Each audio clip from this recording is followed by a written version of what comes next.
2026 yilgi yangi Chevrolet Labo. Bu kichik o'lchamli, ammo qulaylik va iqtisodiylikni birlashtirgan zamonaviy yengil tijorat avtomobilidir. Yangi model avvalgi avlodlarga qaraganda yanada ergonomik, texnologik va energiya tejamkor shaklda ishlab chiqilgan. Chevrolet kompaniyasi bu avtomobilni asosan kichik biznes egalari, yuk tashuvchilar va shahar ichidagi xizmat ko'rsatish sohasi uchun mo'ljallagan.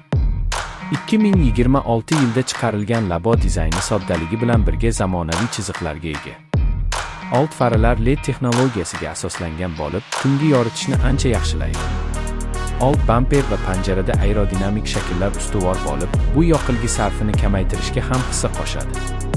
Korpus o'lchamlari ixcham bo'lsa-da, yukxona hajmi kengaytirilgan va maksimal sigimi bilan kichik yuklarni oson tashishga imkon beradi. Salon qismini ishlab chiqishda qulaylik va funksionallikka alohida e'tibor berilgan. Haydovchi o'rindig'i balandligi sozlanadigan, kabina esa yaxshi ko'rinish maydoniga ega. Asboblar paneli zamonaviy lit ekran bilan jihozlangan bo'lib, u orqali yoqilg'i sarfi, tezlik, masofa va texnik ko'rsatkichlarni kuzatish mumkin. Shuningdek, 2026 yilgi modelda multimedia tizimi, Bluetooth ulanishi va USBportlar mavjud. Texnik jihatdan yangi Labo butun 8 litrli 3 silindrli benzin dvigateli bilan ta'minlangan. Dvigatel kichik hajmli bo'lishiga qaramay, samaradorligi va ishonchliligi bilan ajralib turadi.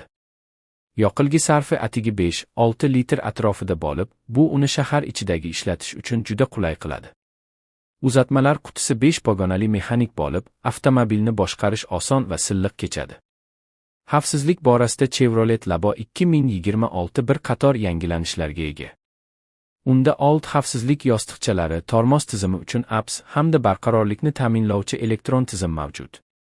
Bundan tashqari, orqa tomonni kuzatuvchi kamera va park sensori kabi qulayliklar ham o'rnatilgan. Narx jihatidan Chevrolet Labo 2026 bozorda o'z segmentidagi eng arzon va iqtisodiy variantlardan biri bo'lib qolmoqda. U asosan ishbilarmonlar, yetkazib beruvchilar va xizmat ko'rsatish tarmoqlari uchun mo'ljallangan bo'lsa-da, oddiy foydalanuvchilar uchun ham qulay tanlovdir. Umuman olganda, 2026 yilgi Chevrolet Labo o'zining soddaligi, ishonchliligi va tejamkorligi bilan mashhur bo'lishi kutilmoqda. U har kuni foydalanish uchun qulay, xizmat ko'rsatishda esa o'z sinfida eng samarali transport vositalaridan biri bo'lib qoladi.